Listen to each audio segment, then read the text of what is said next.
well. He and I both share a vision for entrepreneurship education. We don't always agree on how to get there, but we do share the same vision and the inspiration of seeing these kids become the entrepreneurs of our future. 1 year for Christmas, we gave Tim a pair of golden handcuffs. And anybody in the room would like a pair that we link to BizWorld for life, just make a donation to Tim has to BizWorld, and you can. So I'd like to introduce our founder, our teacher, and our chairman, Tim Draper.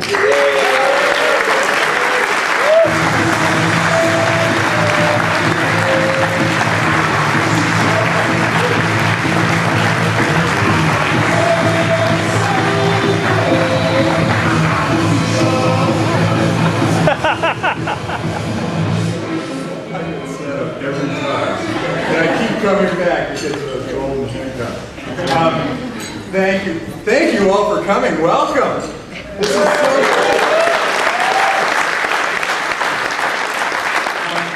and I'm going to put on my hat, and I encourage all of you to put on your hats. And as you put on your hat, you'll notice that a friendship bracelet and an envelope are attached to your hat. So I've already pulled mine off. But this is a really well-organized group. As you can see, Catherine made sure that you had envelopes that were attached to the hats that you would want to take home. So it's a really good organization. Anyway, I want to thank Catherine and her team. They put on a great event here. We're sold out.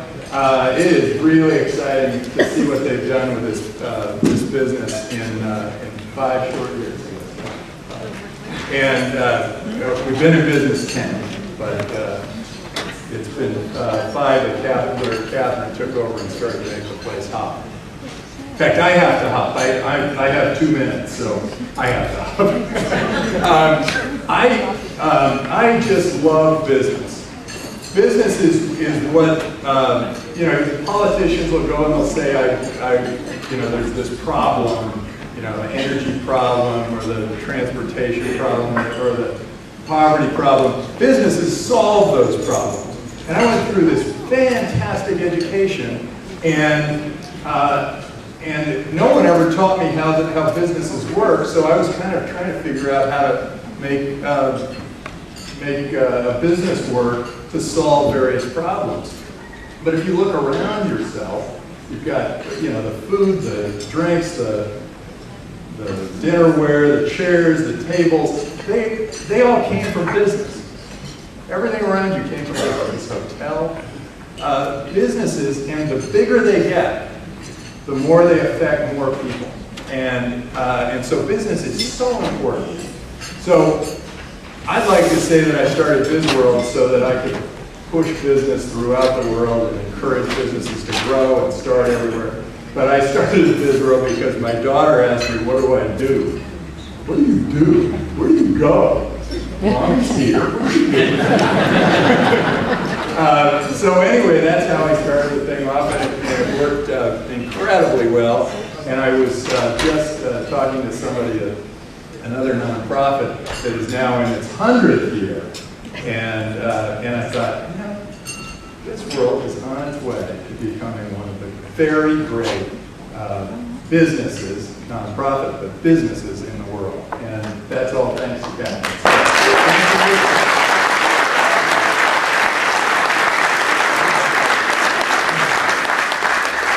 So continue to donate profusely. We have a really special treat for you today, and that is that we're going to have the founder of MySpace introduce the founder of YouTube. Only Catherine can pull this stuff off. So our next speaker is the founder of MySpace, but he's more importantly a board member of BizWorld. And so here he is, Brett Brewer.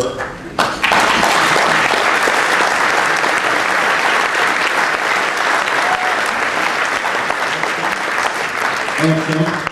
The whole crew back in LA would make me point out that it's co-founder of MySpace. and intermixed media to be more specific. But thanks for that great introduction, Tim, and we're thrilled to have Chad Hurley with us today. The one thing I wanted to quickly mention, I know I did mention it last year, but it's worth repeating, is it's great to come to the lunch. It's great to hear the kids and see the impact that the class has had, but there's nothing better than actually going and teaching a class. If you teach a class, I'll give you a money-back guarantee, you'll love it. It's awesome. It takes 2 days, 2 hours a day. You'll really get to see how this program can impact kids and impact the classroom and really change their perspective on education and on learning. So please, if you have time, see Catherine, see Ashley afterwards, and this year teach a class. It's an awesome experience. Let's get right to it. We're running a little bit behind, and most people know the YouTube story. It's an incredible story. And we're going to hear directly from Chad in a second, but it bears repeating just some of the timetable metrics when you think about it. Chad and his 2 YouTube co-founders were at PayPal, left in late 2004, started YouTube, launched it in February of 2005. It was a tiny little video sharing site, grew like a weed, became a household name, and so sold to Google for $1.65 billion in October of 2006, which is pretty incredible. Really helped launch the whole Web 2.0 movement and kind of smashed the perception of the amount of time that it takes to build real value. They built a huge business in a very short amount of time. Chad is now within the Google family and running YouTube there, and Tim, I know, is going to ask a lot of interesting questions, so we find out what that whole Google team is up to over there. Without further ado, let's give a warm welcome to Chad Hurley.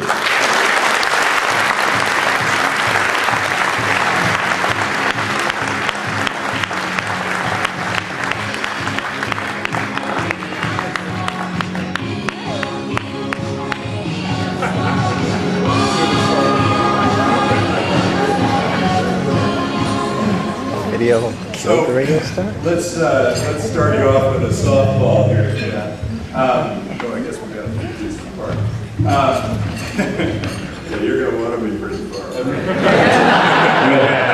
What kind of questions do you have? No, well, so how did YouTube come about? How did YouTube come about? Yeah, it really just started with a simple problem that we had, sharing videos between friends. So I had videos on my desktop. Steve had some videos that he took at a dinner party.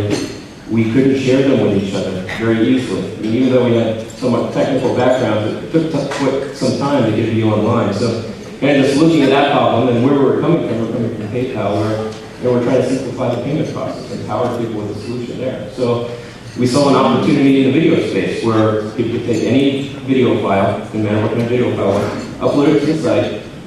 We would re-encode that video so it would play back in Flash. And Flash was on the majority of the web browsers out there. So people wouldn't have to think about the type of media player that they were using. So it was just a seamless process, coming out of a basic problem that we had between our friends. Did you have any idea it was going to be this kind of a phenomenon? Of course, we had it on the whiteboard, this plan. It was in our PowerPoint presentation or vision.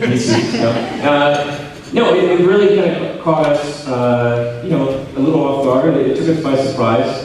We were, fortunate to be in the right place at the right time because people now had cameras and video cameras that could take these videos, and they also had the connections where they had the ability to upload these files, and people had the connections to view these videos. So BizWorld has this great program where you pitch the VC and you go design your product and manufacture your product, you market your product, sell it, and then all the way through you keep track of your money. Which part of it, I imagine you did a lot of those things yourself, which part of the starting and growing and building the business was your favorite? I think it was, probably just the early days when we're trying to define the product, trying to design the product. That's my background is in design. And just trying to figure out those few things that made the product easy that allow us to grow. We got a few of those things right that allowed the community to continue to grow. So we made it easy to get a video online. We started accumulating a large library of video, potentially more videos than any other service on the internet. And that drove the largest audience. And the two really keep driving each other now. Now when people had that decision of when they want to put a video online, and we get in front of the largest audience. And that's on our site. And the audience comes because we have the largest library. So a lot of natural network effects that's taking place. And what do you think was the thing you learned in school or the playground, that made the biggest impact on you and made you decide you wanted to be an entrepreneur and start your own company? Yeah, I don't know. I think the design is you know, in its essence, is really about creating things, and that's what you're doing as an entrepreneur. You're trying to create things out of nothing. You're trying to solve problems. They're not necessarily all visual problems, but I see the two as very closely related. And now, you know, I've had the opportunity to, well, I guess, move on from design and really end up running the business, but I still think along the way, you're still trying to figure out problems and how do they make sense for people, not only your employees, but how are you making sense of the business that you're trying to create. So here's a problem. We've got a problem in education. So what do you think we can do to solve that problem?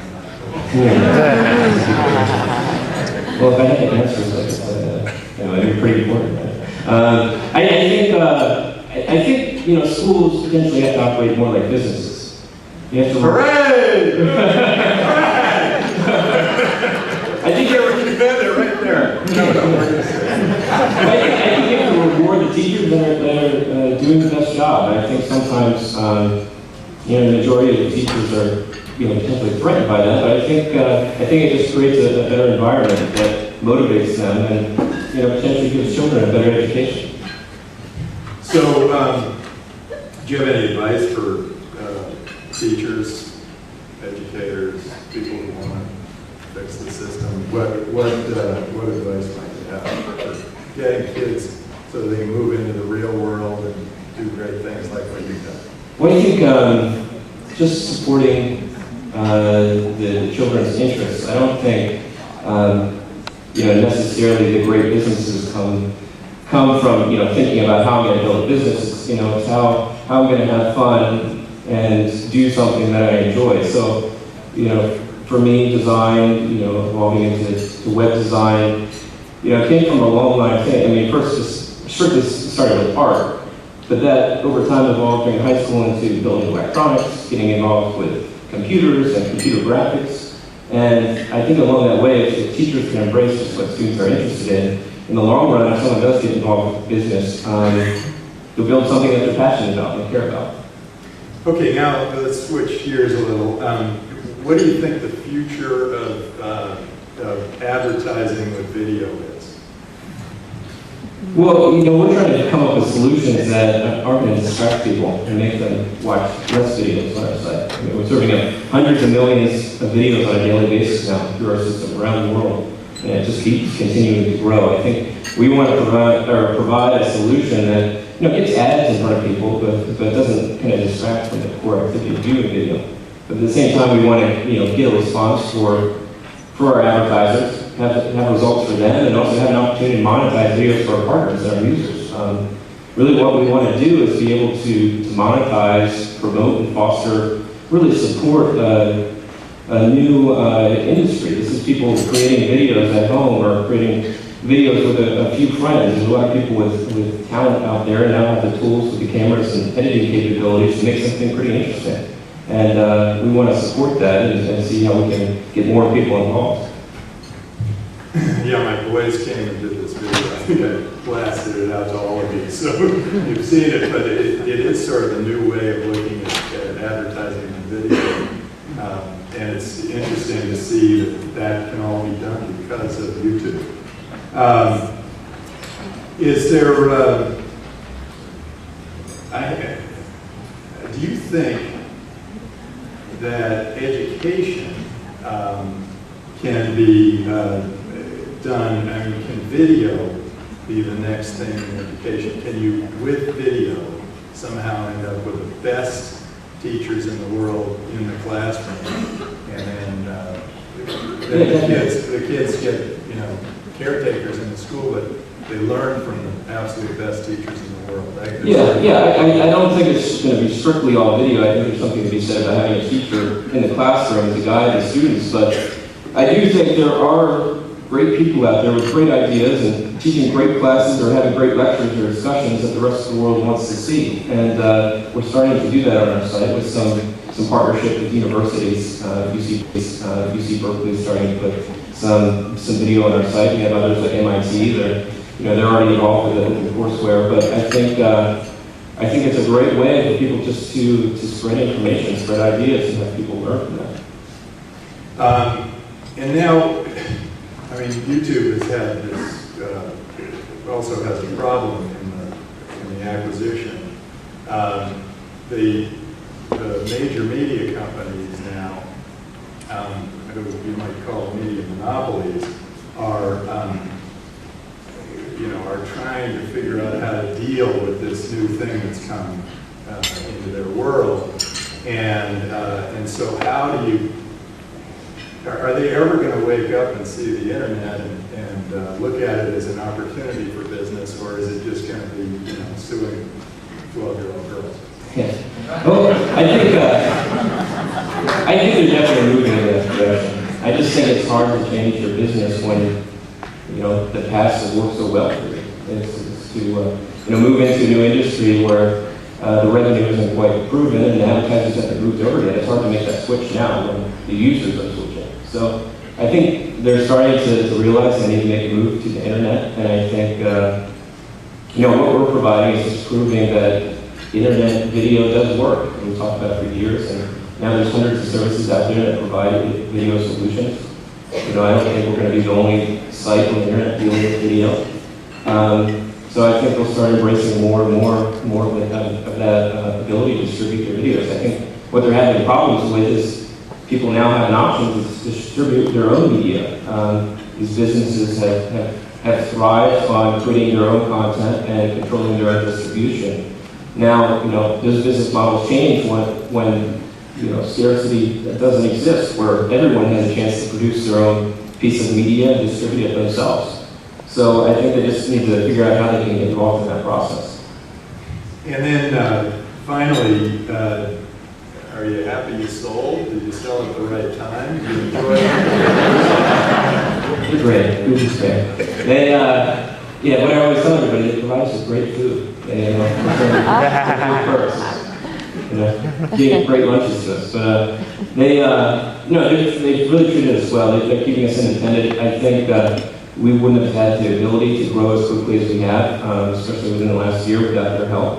That was really the main driver behind things. I mean, there's a lot of things we were dealing with. We had a small team of only 60 people, and we're kind of dealing with the weight of the world.